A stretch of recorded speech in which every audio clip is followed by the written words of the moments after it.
Application Security Weekly delivers interviews and news from the worlds of AppSec, DevOps, and all the other ways people find and fix software flaws. Join us as we explore how the latest news highlights modern security practices or reminds us of the missing ones. We also bring insights from interviews on topics from training to threat modeling, from open source tools to cloud-native techniques, plus an occasional reference from new wave to synthwave. Find us at securityweekly.com/subscribe or look for Application Security Weekly wherever you pick your podcasts. Security Weekly. I am your host, Matt Alderman, joined by Jason Albuquerque, Ben Carr. Security Weekly listeners, InfoSec World 2023 is just a few weeks away. Have you registered to join over 2,500 cybersecurity experts on September 25th to 27th in Lake Buena Vista, Florida? InfoSec World is your gateway to a world of knowledge and growth. Don't miss the chance to enhance your career, connect with industry leaders, and make an impact on the rapidly evolving landscape. Secure your seat using code ISW23-SecWeek20 to save 20% off your registration. Register today by visiting securityweekly.com/InfoSecWorld2023. That's InfoSecWorld 2023. It's a mouthful. All right, gentlemen. Let's get into the articles. Now, I put a couple of these in here for Jason this week because you love Jocko, and I saw this pop up, and I'm like, it's always fun to go back and look at that body of work that he did. There's also a free offer in Audible to download it. So I'm like, if anybody ever wants, like, these are our two favorite some of our leadership authors and books. So if you can get a free download, go for it. But before we get there, let's start with article number 1. EY does a study and says corporate boards expand cybersecurity risk oversight. But then you look at the stats and it's like womp womp, fail. Yeah. I mean, it's you look at the stats and it says almost half of Fortune 100 companies reported that at least annually they're having a board conversation. Really? That's it? No, but Jason, isn't that the problem? Isn't that the problem? That's the fundamental misunderstanding of the importance, right? Like it's like that's thought that somebody thinks that's a good number.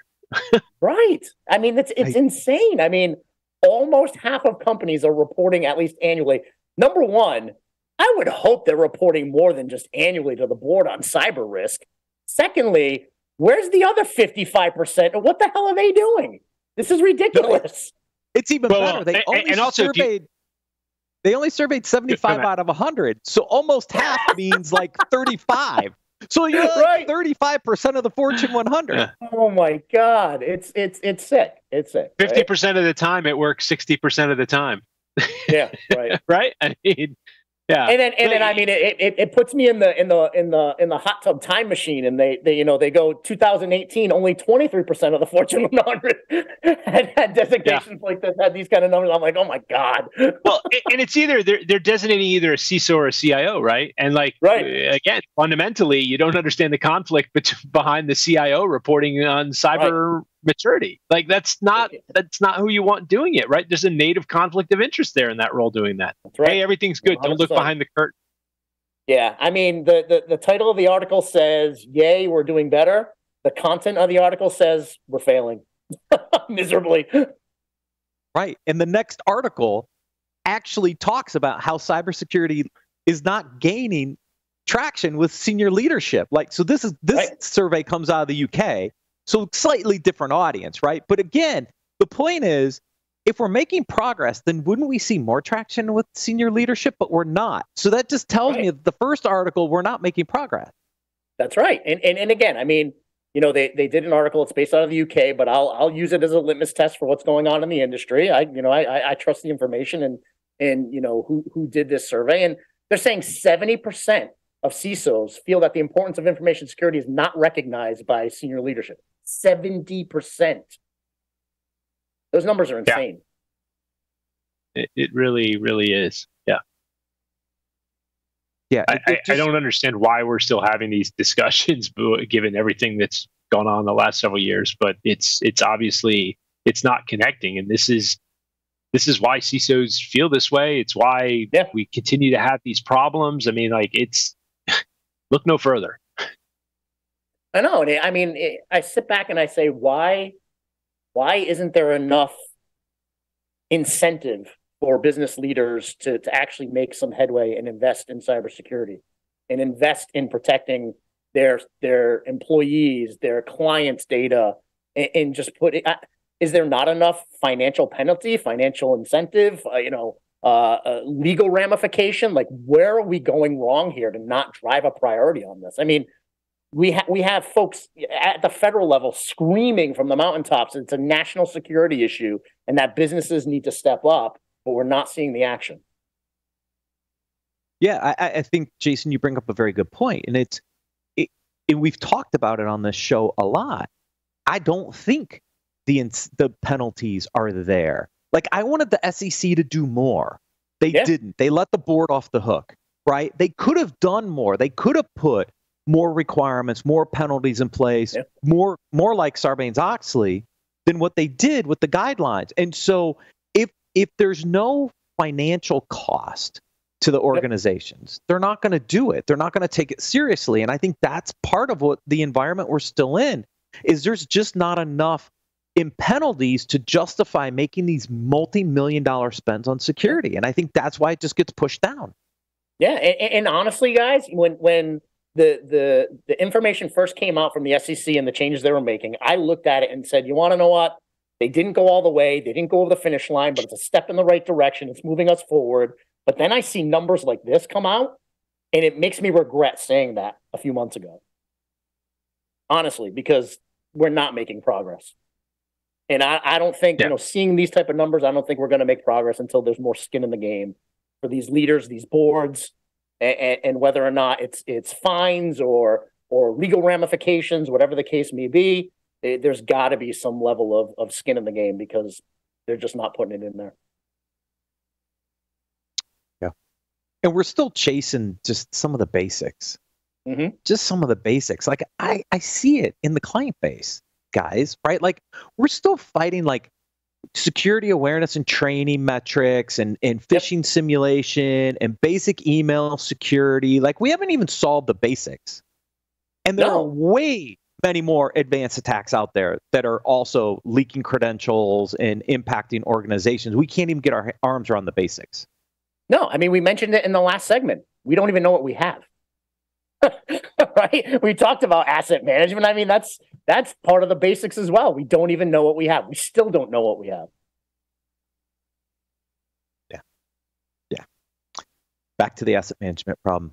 Article number 3, the secret habits of top performing CISOs. So, gentlemen, do these stats align to both of your calendars and activities?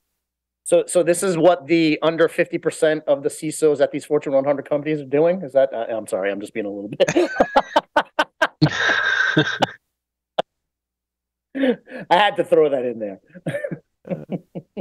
Funny. Yeah, I mean, certainly, CISOs who are doing well are trying to strengthen relationship with their business leaders. I mean, that certainly makes sense. But I would think it's got to be more than this, right? I didn't see a lot of meat here that actually, it indicated what people are actually doing when they're actually successful. And if it's, you're checking out AI, I don't really think that's a metric of success, right? I think you've really got to focus on how you make the program more valuable to the business, speak in the language of business, and are integrating into the business. If you don't do those things, you're not going to be taken seriously by the business, which the first 2 articles are indicating it's not being done very well.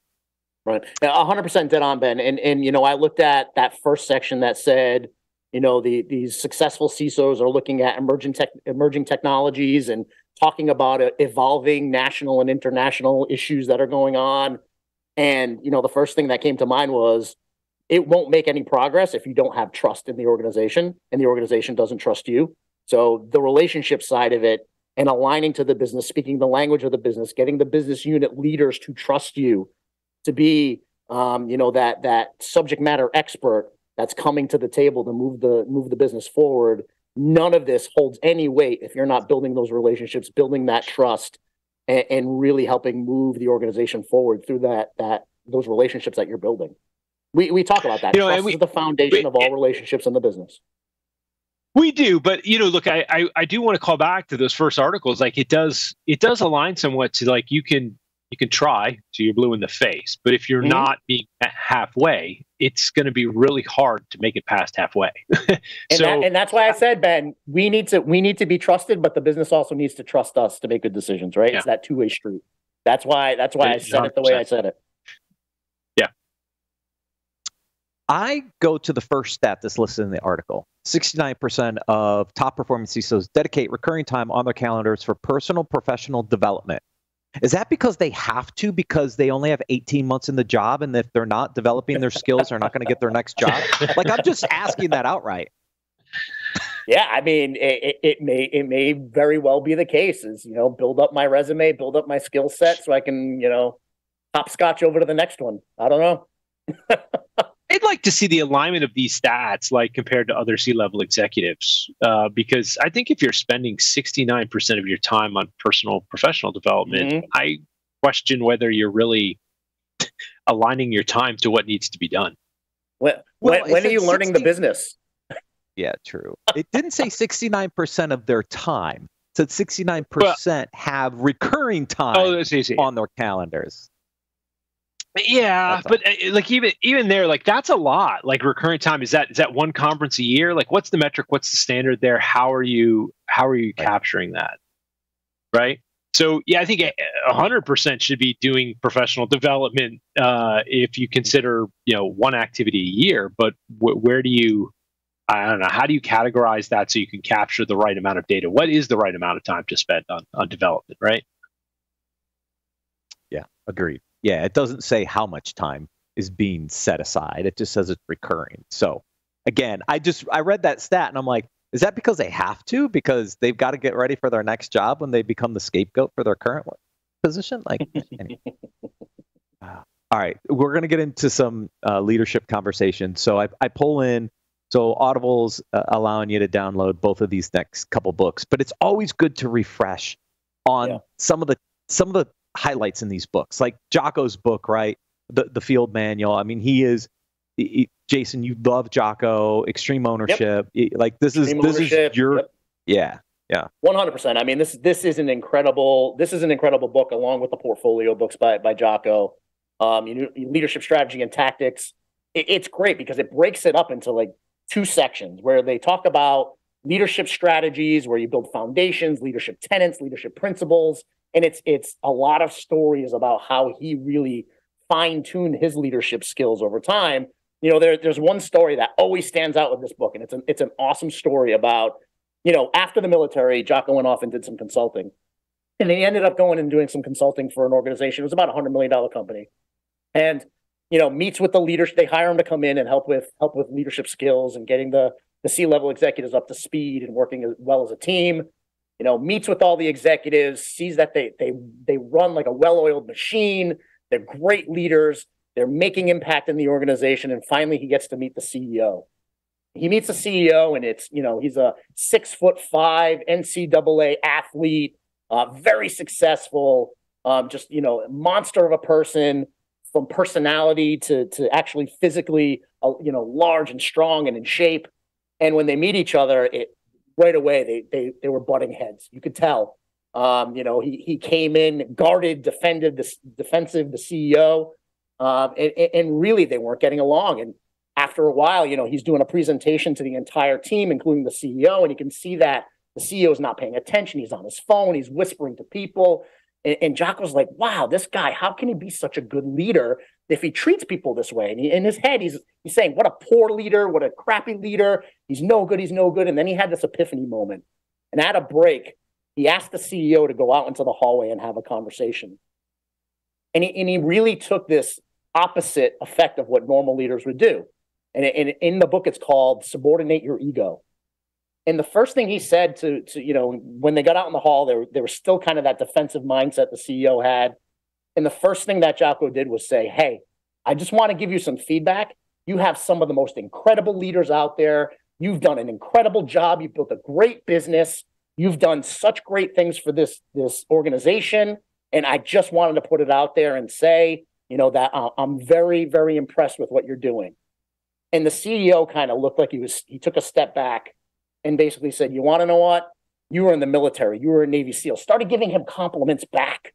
And from then on out, the rest of the engagement was absolutely incredible. The CEO was, in every meeting. He was very, very high levels of communication in the meeting, very involved with all the personnel. And it just shows that taking that subordinate level of ego, throwing it in the trash, and leveraging vulnerability as a leadership trait. And he says ego is like reactive armor. The harder you push, the harder it pushes back. That's one of the biggest things that I took away from this book. And there's tons of golden nuggets like this throughout the book. But one of the biggest golden nuggets I took is throw your ego in the trash. Sometimes vulnerability is okay, and it actually works to your advantage. Love this book.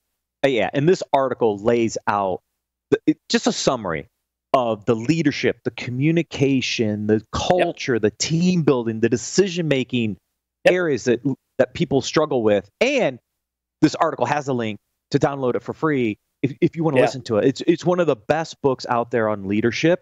And I pulled it in, even though it's an older book. I'm like, this is so valuable for people who want to be able to understand like why you love this book so much. And for the listeners too, it's not just, strategies, right? So one section of the book is called Leadership Foundations, and it's kind of those strategies.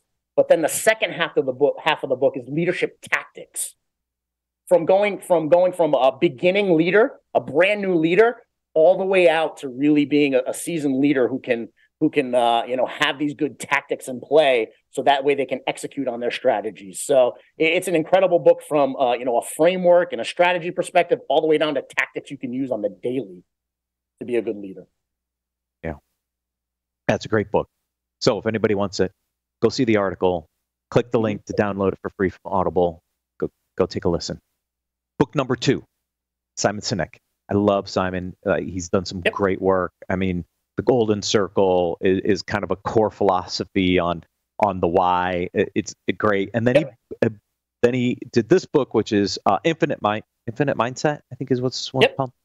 And it really talks about the infinite game. His is the infinite game. The infinite game. Yeah, the infinite game. Yeah, this really talks about companies and like these characteristics that organizations need to exhibit to take you to the next step. And it's interesting because as you work in a startup, you look at some of these and you're like, oh, yeah, like I forgot about that.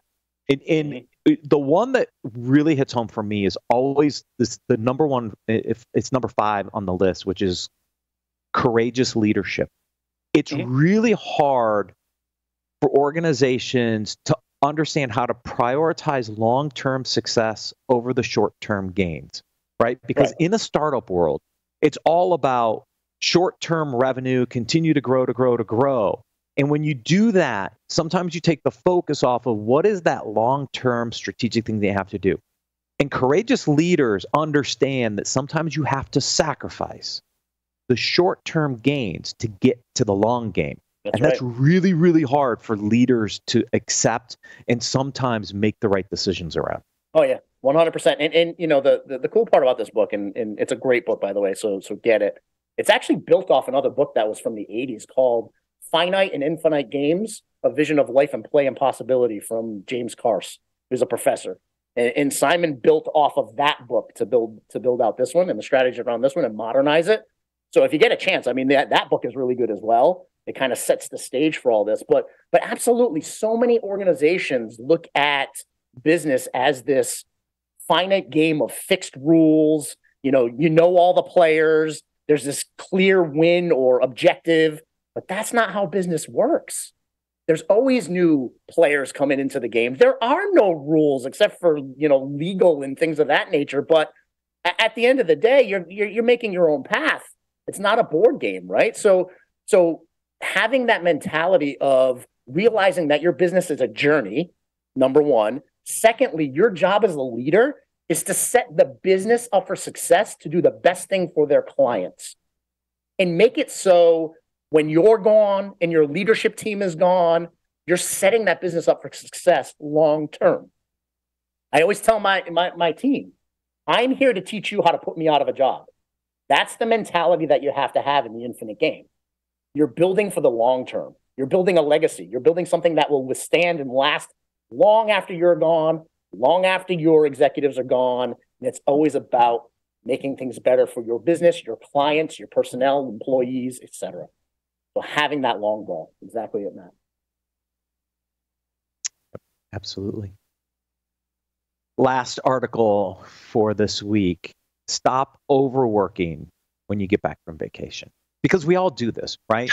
We go on vacation, we come back, and we're buried.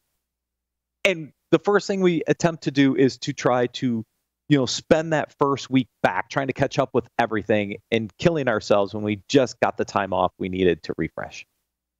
Yeah, digging out of the email, right? Like you're 300-400 a day deep, and it's just it builds up. And how do you get out of it? It's a challenge. This article is on the money. You have to figure out how you create a strategy for getting back into the swing of things, but not killing yourself. Otherwise, you lose all the benefits you've gained from going on vacation. I think you have to look at that as a leader for your people too. How do you not have unrealistic expectations of the team as those team members are going out on vacation and coming back? Right? You have to have that grace. Yeah, no, 100%. And so many leaders, I call it the bookends, right? The bookends of vacation. It's not just when you come back. So many leaders spend the week before trying to press for when they're going to be gone, right? Get everything set up so it's all perfect and they don't have to worry about anything when they're gone because, a lot of times they'll be getting calls while they're on vacation, things of that nature. And then when they get back, so it's the bookends. They're doing it in the front and the back.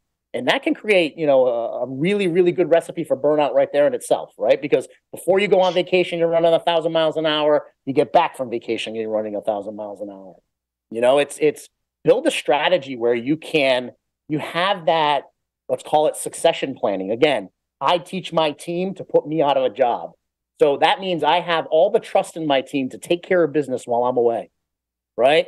Build an environment where you can trust the folks who work for you and work with you to take that ball and run with it while you're away. That's one of the biggest things you can do to help prevent this.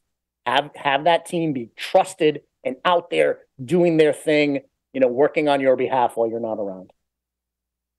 Yeah, you got to build a bench, right? That's it, 100%. Always got to build the bench. We've got enough job openings out there. We need to continue to build our bench. Yeah, and you want to know what? When your staff goes, you do the same. You lead by example, right? I mean, when I know I have folks going off on vacation, what can I be doing to help support you while you're gone? First question I ask, right? So that way they don't have to worry about what's happening while they're on vacation. I want them to disconnect. I want them to go have fun. I want them to come back on fire and really want to be back there at work. And the only way to do that is to get out there and really get that disconnection time where they can rejuvenate their minds and their bodies and, their mental health. So my question is, what can I be doing while you're gone to help support you? Lead by example. Do the same thing. Yep, exactly. Gentlemen, always a pleasure. Thank you, everyone, for watching and listening. We'll see you next week on Business.